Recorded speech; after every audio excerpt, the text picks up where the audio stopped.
Hi, welcome to our channel. So, നമ്മൾ icds supervisor എക്സാമിന് ആവശ്യമായിട്ടുള്ള ഹോം സയൻസ് സബ്ജക്റ്റിലെ സെക്കൻഡ് മൊഡ്യൂളായിട്ടുള്ള ചൈൽഡ് ഡെവലപ്മെൻറ്റ് ആൻഡ് വെൽഫെയറിലെ ആദ്യത്തെ ടോപ്പിക്സ് ആണ് ഡിസ്കസ് ചെയ്യുന്നത്. അതായത് neonates, characteristics, adjustment, reflexes and apgartest. So ഇത്രയുമാണ് നമ്മൾ ഈ ഒരു വീഡിയോയിൽ നമ്മൾ ഡിസ്കസ് ചെയ്യുന്നത്.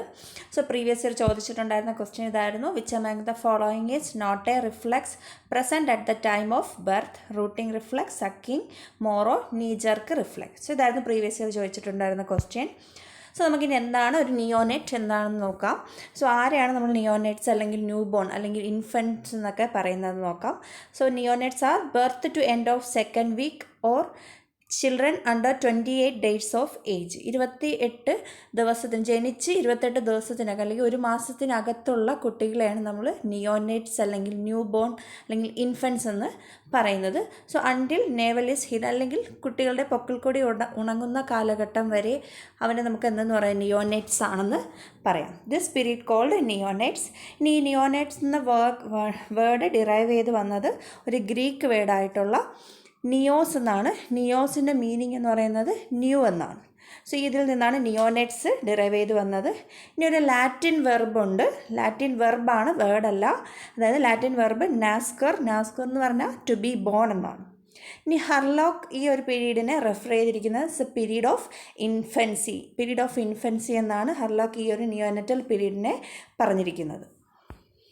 ഇനി എന്തൊക്കെ അഡ്ജസ്റ്റ്മെൻറ്റ്സ് ആണ് ഒരു നിയോനെറ്റ്സ് ഫേസ് ചെയ്യുന്നതെന്നാണ് പറയുന്നത്. നിയോനെറ്റ്സ് എന്ന് നമുക്ക് പറയുമ്പോൾ അറിയാമല്ലേ, ജനിച്ച് ഈ ഒരു മാസത്തിനകത്തുള്ള. സോ അപ്പം ജനനം എന്ന് പറയുന്നത് എന്താണ്, ഈ 9 മാസവും ആ കുഞ്ഞ് അമ്മയുടെ വയറ്റിലാണ്. സോ അത് കഴിഞ്ഞ് അത് പുറത്തോട്ട് വരിക എന്ന് പറയുന്നത് എൻറ്റയർലി ഡിഫറെൻ്റ് ആയിട്ടുള്ളൊരു എൻവയോൺമെൻറ്റിലോട്ടാണ് വരുന്നത്. സോ അതുകൊണ്ട് തന്നെ ആ കുട്ടിക്ക് ഒരുപാട് അഡ്ജസ്റ്റ്മെൻറ്റ് നടത്തേണ്ടി വരും. അതേതൊക്കെയാണെന്നാണ് നമ്മൾ പറയുന്നത്. Adjustment to temperature change. So അമ്മയുടെ യൂട്രസിൻ്റെ അകത്ത് കിടന്ന ആ ടെമ്പറേച്ചർ ആയിരിക്കില്ല ഇന്ന് പുറത്തോട്ട് വരുന്നത്. സോ അതുകൊണ്ട് തന്നെ ടെമ്പറേച്ചർ ചേഞ്ചുമായിട്ട് അവനെ അഡാപ്റ്റ് ചെയ്യേണ്ടതായിട്ട് അല്ലെങ്കിൽ അഡ്ജസ്റ്റ് ചെയ്യേണ്ടതായിട്ടുണ്ട്. സോ അടുത്തത് adjustment to breathing. So breathing ആണ് second. Third taking in nourishment ആണ്. സോ അമ്മയുടെ വയറ്റിൽ നിന്ന് നറിഷ്മെൻറ്റ് കിട്ടിയ രീതിയിലായിരിക്കില്ല പുറത്ത് വരുമ്പോൾ. സോ അതെങ്ങനെയാണെന്നൊക്കെ പഠിച്ചെടുക്കണം. അതൊക്കെ റിഫ്ലക്സസ് നമ്മൾ പറയുന്നുണ്ട്. സോ അതെല്ലാം പഠിച്ചെടുക്കുക എന്ന് പറഞ്ഞാൽ അല്ലെങ്കിൽ അതുമായിട്ട് അഡ്ജസ്റ്റ് ചെയ്യുക എന്ന് പറയുന്നത് അഡ്ജസ്റ്റ് ചെയ്യണം അല്ലെങ്കിൽ അഡാപ്റ്റ് ചെയ്യണം. അടുത്തത് അഡ്ജസ്റ്റ്മെൻറ്റ് ടു എലിമിനേഷൻ അല്ലെങ്കിൽ എക്സ്ക്രീഷൻ പ്രോസസ്സുമായിട്ട് അഡ്ജസ്റ്റ് ചെയ്യുക അല്ലെങ്കിൽ അഡാപ്റ്റ് ചെയ്യേണ്ടി വരും. ഇനി all babies are not capable of adjustment. So this period called critical period. എല്ലാ ബേബീസും ഈ ഒരു എല്ലാ അഡ്ജസ്റ്റ്മെൻറ്റുമായിട്ട് പൊരുത്തപ്പെട്ടു പോകത്തില്ല. സോ അതുകൊണ്ട് തന്നെ ഈ ഒരു പീരീഡ് നമുക്ക് ഒരു ക്രിട്ടിക്കൽ പീരീഡ് ആണെന്ന് പറയാം. സോ ഇത്രയുമാണ് അഡ്ജസ്റ്റ്മെൻറ്റ്സ് പറയുന്നത്. Adjustment to temperature, breathing, nourishment, elimination. അടുത്തത് ക്യാരക്ടറിസ്റ്റിക്സ് ഓഫ് നിയോനെറ്റ്സ് ആണ് പറയുന്നത്. ഇപ്പം ക്യാരക്ടറിസ്റ്റിക്സിൽ നമുക്ക് അപ്പിയറൻസ് പറയണം, എൻ്റെ ഫിസിയോളജിക്കലായിട്ടുള്ള കാര്യങ്ങളെല്ലാം ഉണ്ട്. സോ നമുക്ക് നോക്കാം. അപ്പിയറൻസ് എന്ന് പറയുന്നത് ഒരു കുട്ടി ജനിക്കുക എന്ന് പറയുന്നത് അവൻ ജനിക്കുന്ന സമയത്ത് കരയും. ആദ്യത്തെ കരച്ചിലെന്ന് പറയുന്നത് അവൻ്റെ ആദ്യത്തെ ശ്വാസമായിട്ടാണ് നമ്മൾ കണക്കാക്കുന്നത്. As soon as the baby is born he cried. This birth cry marks the baby's first breath. All babies look similar. So എല്ലാ കുട്ടികളെ കണ്ടാലും നമുക്കും ജനിച്ച ഉടനെയുള്ള കുട്ടികളെല്ലാം കണ്ടാലും ഒരുപോലെ ആയിട്ടാണ് തോന്നുന്നത്. ഇനി baby have a waxy white coating to protect skin. So കുഞ്ഞ് ജനിക്കുന്ന സമയത്ത് അവൻ്റെ ശരീരത്തിൽ ഒരു വാക്സി ആയിട്ടുള്ളൊരു കോട്ടിങ് കാണും. സോ അതെന്തിനാന്ന് വെച്ചാൽ കുട്ടിയെ സ്കിന്നിനെ പ്രൊട്ടക്റ്റ് ചെയ്യുന്നത് കോട്ടിംഗ് ആണ് അത്.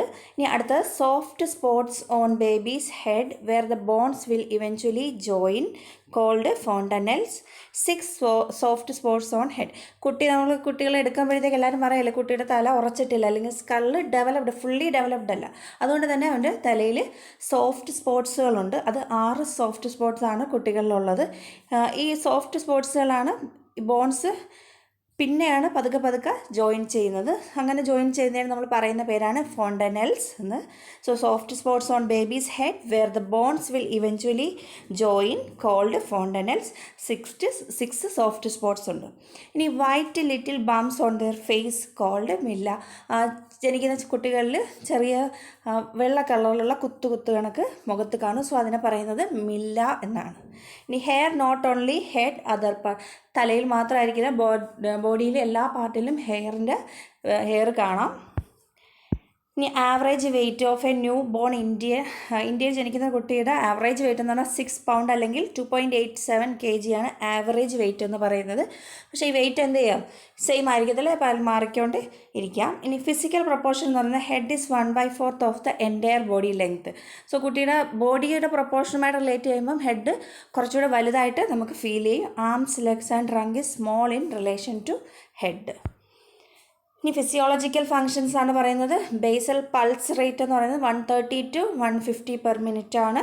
ഇനി ഡൈജസ്റ്റീവ് ട്രാക്കിൽ equipped with enzyme to handle all simple food, എല്ലാ സിമ്പിൾ ഫുഡും സ്റ്റാർച്ച് ഒഴിച്ച് ബാക്കിയെല്ലാം ഡൈജസ്റ്റ് ചെയ്യാനുള്ള എൻസൈംസ് ഉണ്ട്. എന്നാലും കുട്ടികളിൽ ഏറ്റവും കൂടുതൽ നിൽക്കുന്ന എൻസൈം എന്ന് പറയുന്നത് റെനിൻ ആയിരിക്കും. റെനിൻ എന്തിൻ്റെ ഡൈജഷന് സഹായിക്കുന്നതെന്ന് അറിയാമല്ലേ, മിൽക്ക് പ്രോട്ടീൻ, മിൽക്കിൻ്റെ ഡൈജഷന് സഹായിക്കുന്നതാണ്. കുട്ടികളിലാണ് റെനിൻ ഏറ്റവും കൂടുതൽ കാണപ്പെടുന്നത്. ഇനി soon after birth and before taking food he will have a bowel movement of greenish black tarry substance called meconium is the first poop of a baby. കുട്ടി ജനിച്ച് അവൻ ആദ്യത്തെ ഫുഡ് എടുക്കുന്നതിന് മുമ്പായിട്ട് ഒരു സ്റ്റൂൾ മൂവ്മെൻറ്റ് അല്ലെങ്കിൽ ഫിക്കൽ ഉണ്ടാവും. So അതിന് പറയുന്ന പേരാണ് മെക്കോണിയം എന്ന്. സോ ഇത് ആദ്യത്തെ ബവൽ മൂവ്മെൻറ്റ് അല്ലെങ്കിൽ first poop of a baby is called meconium. Next motor activities ആണ് പറയുന്നത്. കുട്ടിയുടെ ആദ്യത്തെ ആക്ടിവിറ്റീസ് എന്ന് പറയുന്നത് ഒരിക്കലും പെർഫെക്റ്റ് ആയിരിക്കത്തില്ല. അതുപോലെ the first activities of human infants are random, imperfect and uncoordinated. Random movement ആയിരിക്കും, അതുപോലെ ഇംപെർഫെക്റ്റ്, ഒരു പെർഫെക്ഷനും കാണില്ല അവൻ്റെ മൂവ്മെൻറ്റുകൾക്ക്, അതുപോലെ അൺകോർഡിനേറ്റഡ് ആയിരിക്കും.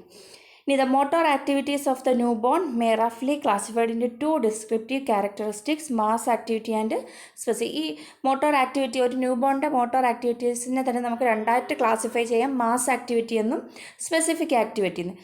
മാസ് ആക്ടിവിറ്റി എന്താണെന്ന് വെച്ചാൽ it is activity which include general movement of the whole body when sensory stimuli are applied any part of the body of the new born. Motor activity occurs throughout the body of the newborn, but in the most pronounced form in the part of the body stimulated. So mass activity ആയിരിക്കും. നമുക്ക് എന്തെങ്കിലും ഒരു stimulus കൊടുത്തു കഴിഞ്ഞാൽ ആ ഒരു പാർട്ടിലായിരിക്കത്തില്ല കാണിക്കുന്നത്, മൊത്തത്തിൽ ആക്ട് ചെയ്യാൻ തുടങ്ങും ആ സ്റ്റിമുലസിന്. ഇപ്പോൾ നമ്മൾ കൊച്ചുകുട്ടികളാണെങ്കിൽ പെട്ടെന്ന് കരയുന്നതായിരിക്കും, എന്താണെന്ന് നമുക്ക് കണ്ടുപിടിക്കാൻ ബുദ്ധിമുട്ടായിരിക്കും. ചിലപ്പോൾ എന്തായിരിക്കും ഒരു ഉറുമ്പ് അടിക്കുന്നത്, പക്ഷേ അത് എവിടെയാണെന്ന് അവന് കാണിക്കാൻ പറ്റില്ല. പക്ഷേ അവൻ എങ്ങനെയാണ് അത് കരച്ചിലൂടെ അവൻ എന്ത് ചെയ്യും, മൊത്തത്തിലാണ് ബോഡി ഫുള്ള് മൂവ് ചെയ്തിട്ടായിരിക്കും കാണിക്കുക, അല്ലാതെ സ്പെസിഫിക് ആയിട്ടുള്ള ഏരിയയിൽ ഒന്നും ചെയ്യാൻ പറ്റില്ല. സോ അതുകൊണ്ടാണ് നമ്മൾ മാസ് ആക്ടിവിറ്റി ആണെന്ന് പറയുന്നത്. അടുത്ത സ്പെസിഫിക് ആക്ടിവിറ്റീസ് ഉണ്ട്. Specific activity involve only specific parts of the body, അതായത് ചില പ്രത്യേക ഭാഗങ്ങളിൽ മാത്രം കാണുന്ന ആക്ടിവിറ്റീസ് ഉണ്ട്. ഇനി ഇത് തന്നെ നമുക്ക് രണ്ടായിട്ട് ക്ലാസിഫൈ ചെയ്യാം, റിഫ്ലക്സസ് എന്നും ജനറൽ റെസ്പോൺസസ്. സോ ഈ അടുത്തൊരു പാർട്ട് വളരെ ഇമ്പോർട്ടൻ്റ് ആണ്. റിഫ്ലക്സസ് എന്താണെന്ന്, പലതരത്തിലുള്ള റിഫ്ലക്സുകളുണ്ട് ഒരു ന്യൂ ബോണിന്. സോ അതെല്ലാം ഓർത്ത് വെച്ചിരിക്കണം. അപ്പോൾ reflux is an involuntary response to a stimulus. It is an uncontrolled reaction. The first reflexes present at birth are those which have survival value. So reflex എന്ന് പറയുന്നത് നമുക്കറിയാം, നമ്മൾ ബയോളജിയിലിസ്റ്റ് എല്ലാം പഠിച്ചിട്ടുള്ളതാണ്. എന്തെങ്കിലും ഒരു സ്റ്റിമുലസിനെതിരെ നമ്മൾ അൺകൺട്രോൾ അല്ലെങ്കിൽ നമ്മൾ ഇൻവോളണ്ടറി ആയിട്ട് ചെയ്യുന്ന ഒരു കാര്യം. സോ ഉദാഹരണം, നമ്മളൊരു ചൂടുവെള്ളത്തിലോ അല്ലെങ്കിൽ ചൂട് പാത്രത്തിൽ തട്ടിയോ നമ്മൾ ഓട്ടോമാറ്റിക്കായിട്ട് നമ്മൾ അറിയാതെ തന്നെ നമ്മുടെ കൈ വലിക്കും. സോ അതിനെയാണ് നമ്മൾ റിഫ്ലക്സ് ആക്ഷൻ എന്ന് പറയുന്നത്.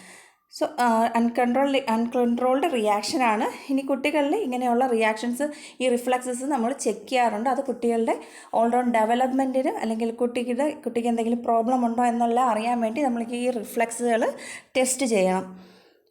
പാറ്റല്ലർ, pupillary and digestive reflexes are already to function several month before birth. Patellar, pupillary എന്നൊക്കെ പറയുന്നത് കണ്ണ്, അതുപോലെ ഡൈജഷൻ. സോ അങ്ങനെയുള്ള കാര്യങ്ങളെല്ലാം കുട്ടി ജനിക്കുന്നതിന് മുമ്പ് തന്നെ ഓൾറെഡി എന്താണ്, പ്രസൻ്റ് ആണ്. ഇനി റിഫ്ലക്സസ് ഓഫ് ന്യൂ ബോൺസ് ആണ് പറയുന്നത്. പ്രധാനപ്പെട്ട റിഫ്ലക്സുകളാണ് പറയുന്നത്. Sucking reflex, Moro reflex, palmar grasp അല്ലെങ്കിൽ plantar grasp, stepping, rooting reflex, tonic neck reflex. So ഇത്രയും റിഫ്ലക്സുകളാണ് നമുക്ക് പഠിക്കാനുള്ളത്. സോ നമുക്കിത് ഓരോന്ന് പറയുമ്പോഴത്തേക്ക് നമുക്ക് പിക്ചേഴ്സും കൂടെ നോക്കാം. ഇത് ഇത്രയുമാണ് reflex: tonic neck reflex, grasp, step, crawl. Moro reflex. So first reflex ആണ് നമ്മൾ പറയാൻ പോകുന്നത് Moro reflexes. Stimulated by sudden movement or loud noise, respond by throwing out of the arms and legs, then pulling them towards the body, also known as Moro embrace reflexes. On this, the infant throws out his arm in an arc movement resembling an embrace. Emerges 8 to 9 weeks in utero and inhibited by 16 week.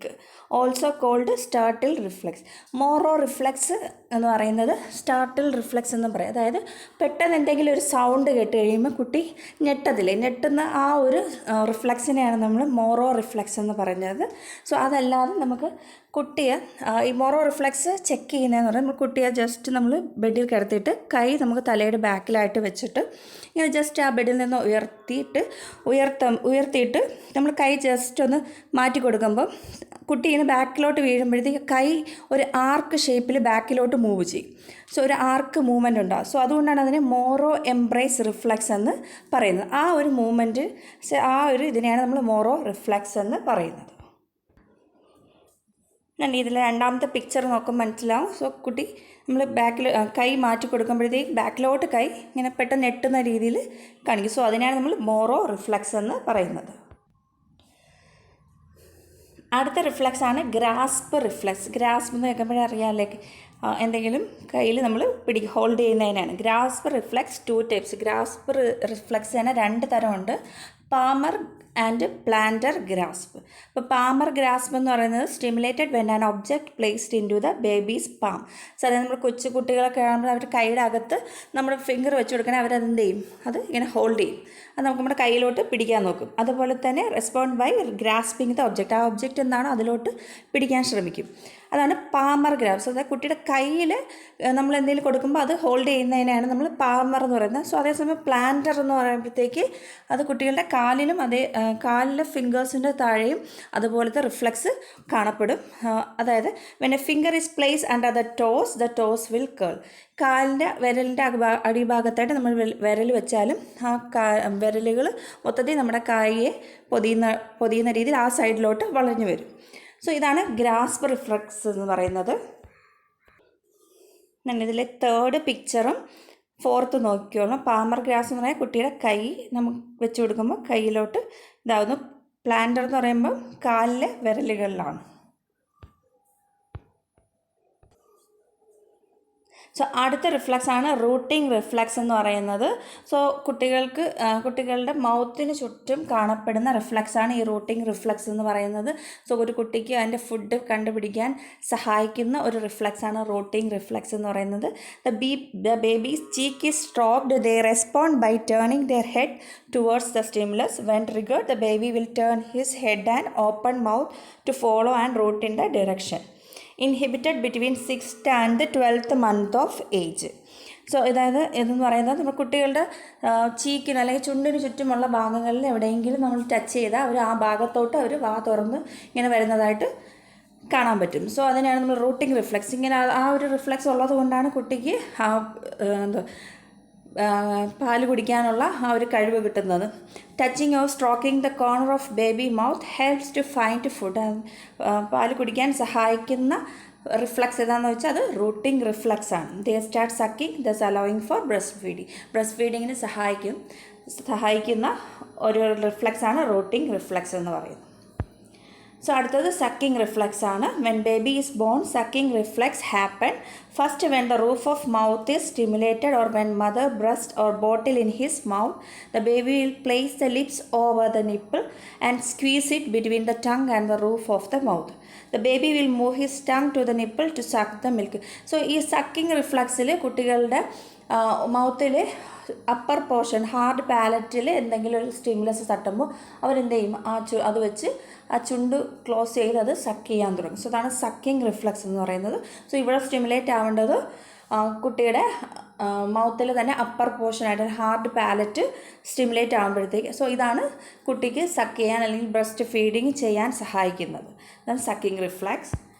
Next stepping reflex ആണ് പറയുന്നത്. Also called walking or dancing reflex എന്ന് പറയും. stepping reflex happen when you hold the baby upright with his feet touching a flat surfaces. The baby will move his leg as if he walking or trying to take steps. Also the baby is still too young to actually work. Stepping reflex എന്ന് പറഞ്ഞാൽ നമ്മൾ കുട്ടിയെ നമ്മളൊരു സർഫസിൽ ഇങ്ങനെ നിർത്തുവാണെന്ന് വിചാരിച്ചു. നിർത്തുകയാണെങ്കിൽ ആ കുട്ടി അത് ജസ്റ്റ് നടക്കുന്ന രീതിയിൽ അല്ലെങ്കിൽ ഡാൻസ് ചെയ്യുന്ന രീതിയിൽ കാലങ്ങോട്ടും ഇങ്ങോട്ടുമൊക്കെ ചലിപ്പിക്കും. സോ സത്യത്തിൽ കുട്ടി നടക്കാനുള്ള ഏജോ ഒന്നും ആയിട്ടില്ല എങ്കിൽ പോലും ആ ഒരു റിഫ്ലക്സ് കാണിക്കും. സോ അതിനാണ് നമ്മൾ സ്റ്റെപ്പിംഗ് റിഫ്ലക്സ് എന്ന് പറയുന്നത്.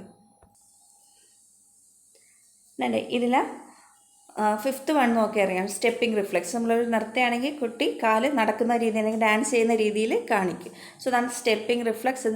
നേരത്തെ റോട്ടിംഗ് റിഫ്ലെക്സ് പറഞ്ഞാൽ ആ ലാസ്റ്റ് പിക്ക്. സോ അതിൽ കുട്ടിയുടെ മൗത്തിൽ തട്ടുമ്പോൾ കുട്ടി വാ തുറന്ന് ഇങ്ങോട്ട് വരും. സോ അതാണ് റൂട്ടിംഗ് റിഫ്ലെക്സ് എന്ന് പറയുന്നത്. അടുത്തതാണ് ടോണിക് നെക്ക് റിഫ്ലക്സസ് എന്ന് പറയുന്നത്. സോ ഇതിനെ ഫെൻസിങ് പൊസിഷൻ എന്നും അറിയപ്പെടുന്നത് ടോണിക് നെക്ക് റിഫ്ലക്സിനെയാണ്. When baby's head is turn to one side, the arm on that side stretches out and opposite arms bend up at the elbow. ഇതിൽ ആദ്യത്തെ പിക്ചറാണ് tonic neck reflux. കുട്ടി ഏത് സൈഡിലോട്ടാണ് കണ്ണ് അല്ലെങ്കിൽ തല ചരിച്ചിരിക്കുന്ന ആ കൈ നിവർന്നിരിക്കും, അതേസമയം മറ്റേ കൈ മടങ്ങി ഇങ്ങനെ ഇരിക്കും. സോ ഈ ഒരു പൊസിഷനാണ് നമ്മൾ ടോണിക് നെക്ക് റിഫ്ലെക്സ് എന്ന് പറയുന്നത്. അല്ലെങ്കിൽ ഈ ഒരു പൊസിഷനെ പറയുന്ന പേര് ഫെൻസിങ് പൊസിഷൻ എന്നാണ്. സോ ഇത്രയുമാണ് നമുക്ക് പഠിക്കാനുള്ള നിയോനെറ്റ്സുമായിട്ടുള്ള ജനിക്കുമ്പോൾ കാണപ്പെടുന്ന റിഫ്ലക്സുകൾ ഇത്രയുമാണ്. സോ ഇനി അത് എത്ര മാസത്തിൽ ഡിസപ്പിയർ ചെയ്യുന്നുള്ളതും കൂടെ നോക്കാം. Stepping reflex birth to 2 months, 2 മാസത്തിനകം അത് ഡിസപ്പിയർ ആവും. Rooting reflex 4 months. Palmar grasp 5 to 6 months. Moro reflex 2 months. Tonic neck reflex birth to 5 to 7 months. Plantar grasp 9 to 12 months. So ഇനി അടുത്തത് നമ്മളിപ്പോൾ പറഞ്ഞായിരുന്നു സ്പെസിഫിക് ആക്ടിവിറ്റിയുടെ തന്നെ 2 ക്ലാസിഫിക്കേഷനാണ്, റിഫ്ലക്സസും ജനറൽ റെസ്പോൺസും. സോ ഇനി അതിൽ റിഫ്ലക്സ് നമ്മൾ പറഞ്ഞു. ഇനി അടുത്ത ജനറൽ റെസ്പോൺസുകളാണ് പറയുന്നത്. The most common of this include visual fixation of light, spontaneous eye movement, shedding tears, feeding response such as sucking, swallowing, tongue, lip movement, sucking fingers, yawning, hiccuping, whole body move. So ബാക്കി റിഫ്ലക്സ് അല്ലാതെ ബാക്കി വരുന്ന general റെസ്പോൺസുകളുണ്ടല്ലോ, സ്വോളോ ചെയ്യുക. നമ്മൾ routing റിഫ്ലക്സിലൂടെ food കണ്ടുപിടിക്കുന്നു, സക്കിങ്ങിലൂടെ കുട്ടി suck ചെയ്ത് പാല് കുടിക്കുന്നു. സോ സ്വോളോ ചെയ്യുക എന്നൊക്കെ പറയുന്നത് എന്താണ്? അത് ഓട്ടോമാറ്റിക്കായിട്ട് അവർ തന്നെ പഠിക്കുന്നു. അതുപോലെ കരയുമ്പോൾ കണ്ണീര് വരിക, അതുപോലെ ടങ്ക്, ലിപ്പൊക്കെ മൂവ് ചെയ്യുക. സോ ഇതെല്ലാം വരുന്ന എന്തിലാണ്? ജനറൽ റെസ്പോൺസിൽ വരുന്നതാണ് ഈ ബാക്കിയുള്ള കാര്യങ്ങളെല്ലാം. ഇനി അടുത്ത സെൻസറി എബിലിറ്റി. കുട്ടിയുടെ സെൻസറി എബിലിറ്റീസ് എന്തൊക്കെയാണെന്ന് നോക്കാം. സൈറ്റ്, വിഷൻ ആണ് പറയുന്നത്. At birth the retina have not reached its full development. There is no coordination between both the eyes. At about 30 hours, the pupillary reflexes are well established.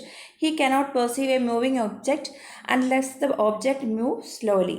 So നിയോനെറ്റ്സിൽ ഏറ്റവും അവസാനം develop ചെയ്യുന്ന sense ഏതാണെന്ന് ചോദിച്ചാൽ അത് വിഷനാണ്, അല്ലെങ്കിൽ site, കാഴ്ചയാണ് ഏറ്റവും അവസാനം ഡെവലപ്പ് ചെയ്യുന്നത്. ജനിക്കുന്ന സമയത്ത് റെറ്റിന എന്താണ്? ഫുൾ ഡെവലപ്മെൻറ്റ് ആയിട്ടില്ല. അതുകൊണ്ട് തന്നെ ഐസിൻ്റെ 2 ഐസ് കോർഡിനേഷൻ നടക്കത്തില്ല.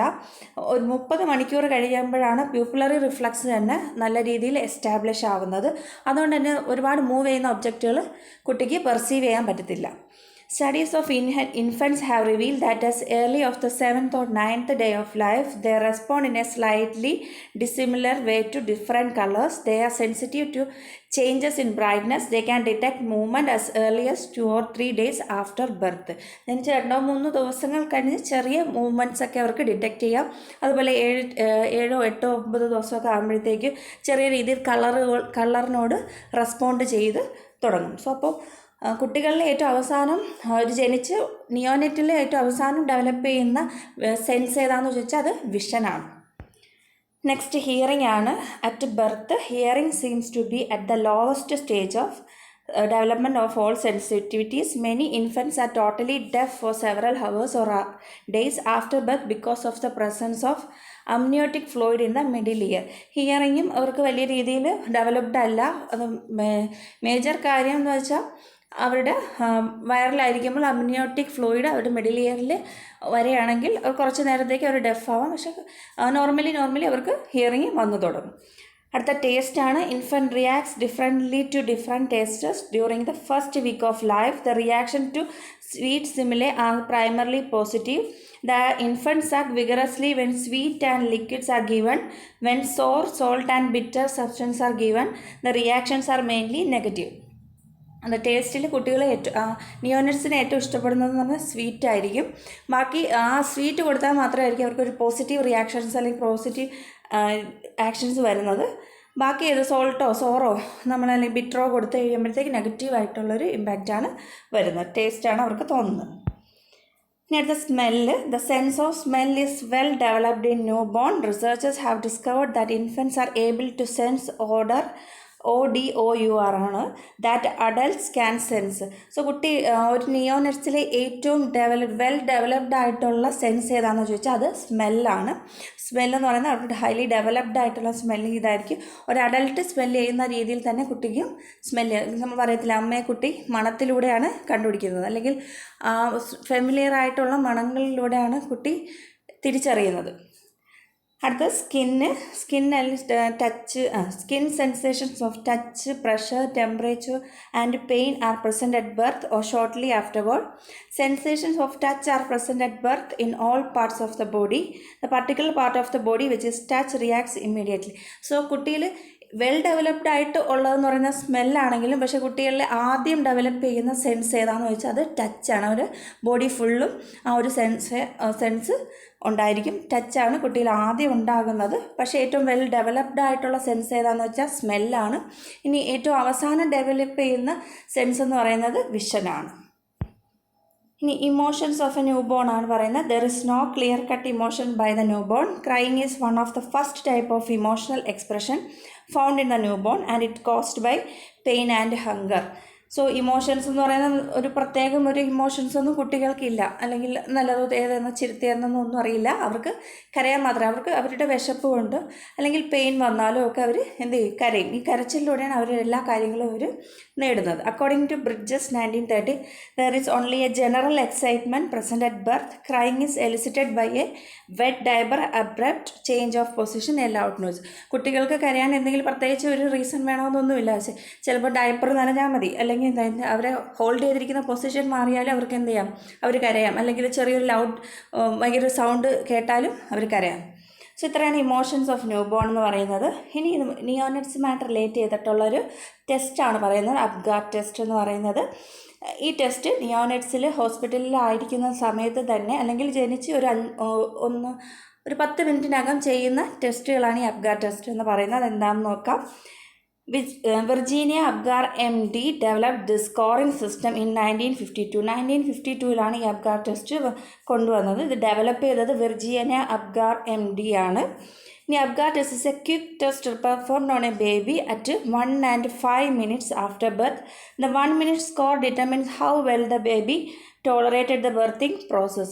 ആ കുട്ടി എങ്ങനെയൊക്കെ ഈ ഒരു 1 minute കുട്ടി ജനിച്ച് അല്ലെങ്കിൽ 5 മിനിറ്റകം നടത്തുന്ന ഒരു ടെസ്റ്റാണിത്. ഇതിൽ 1 മിനിറ്റിൻ്റെ ഈ ഒരു സ്കോർ എന്ന് പറയുന്നത് എങ്ങനെയാണ് ആ കുട്ടിയുടെ എങ്ങനെയാണ് ബർത്തിങ് പ്രോസസ്സിൽ കുട്ടി എങ്ങനെയൊക്കെ ടോളറേറ്റ് ചെയ്തു, അങ്ങനെയുള്ള കാര്യങ്ങളെല്ലാം ടെസ്റ്റ് ചെയ്യുന്നതാണ്. അപ്ഗാറിൻ്റെ മീനിങ് APGARൻ്റെ ഓരോ മീനിങ് എന്ന് പറയുന്നത് A for appearance, P for pulse, G for grimace, A for activity, R for respiration. ഇനി ഇതൊരു 10 സ്കോറിൻ്റെ അകത്തുള്ള 5 ക്രൈറ്റീരിയാസാണ് നോക്കുന്നതെങ്കിലും സ്കോർ വരുന്നത് 10ലാണ്. ഇതിൽ score of 7, 8 or 9 is normal and it's a sign that newborn is in good health. 7, 8, 9 എന്നൊക്കെ പറയുന്നത് ഒരു normal ആയിട്ടുള്ളൊരു സ്കോറാണ്. 10 എല്ലാവർക്കും 10 തന്നെ കിട്ടണമെന്നില്ല. എന്നുവെച്ചാൽ ഇതിൽ നമ്മൾ അപ്പിയറൻസ് നോക്കുന്നുണ്ട്. സോ ജനിച്ച കുട്ടികളിൽ ചില സമയത്ത് പിങ്കിഷ് കളറാണ് ക്രൈറ്റീരിയ കൊടുക്കുന്നതെങ്കിൽ അവർക്ക് എന്താണ് ചില സമയങ്ങളിൽ നീല കളർ ഒക്കെ ഫോം ചെയ്യും. സോ അതുകൊണ്ട് തന്നെ എല്ലാവർക്കും 10 out of 10 കിട്ടുന്നത്. അതുപോലെ തന്നെ ചില കുട്ടികൾ നമ്മൾ നേരത്തെ പറഞ്ഞല്ലേ മിഡിൽ ഇയറിൽ അമ്നിയോട്ടിക് ഫ്ലൂയിഡ് കയറി. സോ അപ്പം അങ്ങനെ പോയിന്റുകൾ കുറയും. പക്ഷേ 7 to 8 അല്ലെങ്കിൽ 9 ഒക്കെ എന്ന് പറയുന്നത് ഒരു നല്ലൊരു സ്കോറാണ്, അല്ലെങ്കിൽ കുട്ടിക്ക് ഗുഡ് ഹെൽത്ത് ആണെന്ന് നമുക്ക് പറയാം. ഇനി എവിടെയാണ് ഇത് ചെയ്യുന്നതെന്ന് വെച്ചാൽ modern hospitals worldwide still used this scale to make an immediate assessment of how ready baby is to meet the world. ഇനി 5 ക്രൈറ്റീരിയാസ് ആണ് പറയുന്നത്. അപ്പിയറൻസിൽ വരുന്നതാണ് skin colour, blue or pale all over.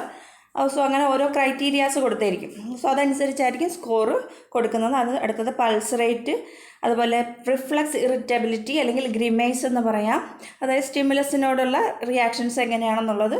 അടുത്ത മസിൽ ടോൺ, അത് respiratory efforts. So ഇത്രയാണ് 5 criterias എന്ന് പറയുന്നത്. സോ ഇത്രയേ ഉള്ളൂ അപ്ഗാർടെസ്റ്റും ടോട്ടൽ നിയോനെറ്റ്സും. സോ ഇതുമായിട്ട് റിലേറ്റ് ചെയ്ത് കുറച്ച് MCQs നോക്കാം. First one, soft spots on babies head where the bones will eventually join called. So കുട്ടികളുടെ തലയിൽ കാണുന്ന സോഫ്റ്റ് സ്പോട്ടുകൾ പിന്നീട് ബോൺസ് ആയിട്ട് ഡെവലപ്പ് ചെയ്യുന്നതെന്ന് പറയുന്നതാണ് ഫോണ്ടനല്ലസ്. സോ ഓപ്ഷൻ സി ആണ് answer. Second question, what is a fencing reflex in newborn? Fencing reflex അല്ലെങ്കിൽ ഫെൻസിങ് പൊസിഷൻ എന്ന് പറയുന്നത് option B tonic neck reflex ആണ്. Third, when a finger is place under the toes will curl. Toes ആണ് പറയുന്നത്. ഇതിൽ അപ്പോൾ Palmer അല്ല, planter ആണ് ആൻസർ വരുന്നത്. പ്ലാന്റർ റിഫ്ലക്സ് ആണ്. Fourth, what is the weakest of the 5 senses in newborn? ഇതിൽ ന്യൂ ബോണിലെ ഏറ്റവും വീക്കസ്റ്റ് ആയിട്ടുള്ള സെൻസ് എന്ന് പറയുന്നത് വിഷനാണ്. Fifth one, among the following which adjustment is related to newborn? ഇതിൽ ന്യൂ ബോണുമായിട്ട് റിലേറ്റ് ചെയ്തിട്ടുള്ള adjustment to breathing, taking in nourishment, adjustment to elimination, all. So answer വരുന്ന ഓൾ ആണ്. Choose the correct statement. Baby's first poop is called മീക്കോണിയം. So അത് കറക്റ്റാണ്. The first activities of baby is perfect and coordinated. So ഒരിക്കലും perfect ആയിരിക്കത്തില്ല, unperfect and uncoordinated ആയിരിക്കും first activities of a baby എന്ന് പറയുന്നത്. അപ്പോൾ അത് തെറ്റാണ്. At birth the retina has not reach its full development. So അത് കറക്റ്റാണ്. Fourth one, sense of smell is well developed. So അതും കറക്റ്റാണ്. സോ സെക്കൻഡ് വൺ മാത്രമേ ഉള്ളൂ തെറ്റായിട്ടുള്ളൂ. സോ ആൻസർ വരുന്നത് ബി ആയിരിക്കും. 1, 3 and 4. Which reflex help the new born to find food? ഏത് റിഫ്ലക്സ് ആണ് കുട്ടിക്ക് ഫുഡ് കണ്ടുപിടിക്കാൻ സഹായിക്കുന്ന റിഫ്ലക്സ് എന്ന് പറയുന്നത്? മോറോ അല്ല, സ്റ്റെപ്പിംഗ് അല്ല, ടോണിക് അല്ല. സോ റൂട്ടിംഗ് റിഫ്ലക്സ് ആണ് ഫുഡ് കണ്ടുപിടിക്കാൻ ഹെൽപ്പ് ചെയ്യും. സോ ഇത്രയേ ഉള്ളൂ. സോ വീഡിയോ ഇഷ്ടപ്പെട്ടാൽ ലൈക്ക് ചെയ്യുക, ഷെയർ ചെയ്യുക, ഒന്ന് സബ്സ്ക്രൈബ് ചെയ്യുക. Thank you for watching this.